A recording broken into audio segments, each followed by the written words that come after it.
What's up guys? Welcome back sa aking YouTube channel. Kung bago ka lang dito sa aking channel at gusto nyong matuto or malaman yung mga value ng mga barya ninyo, i-click nyo na guys yung subscribe button. Paki-click na rin yung notification bell para updated kayo sa mga bagong videos na i-upload natin.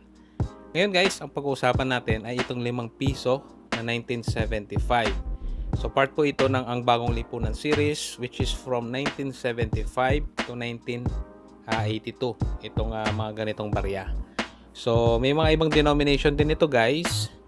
Pero yung pinakamalaking coin na meron dun sa series or ang bagong lipunan series is itong 5 piso. And ang pinaka-common po na year is itong 1975.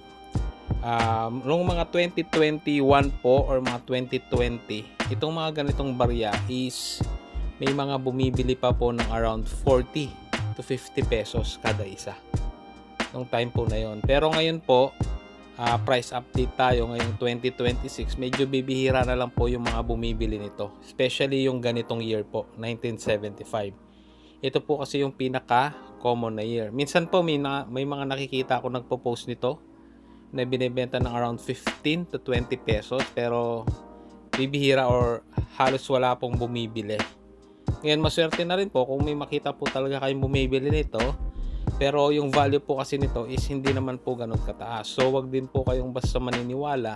May mga makita kayong post regarding dito na binibili daw po ito ng mahal. So 1975 is yung pinaka-common po na year.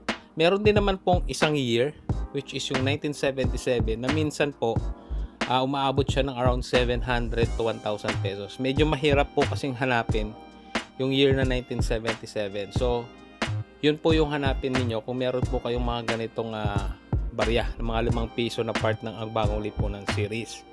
So yung the rest po, yung iba naman medyo mas mataas din yung value, yung mga 1980, 81 tsaka 82.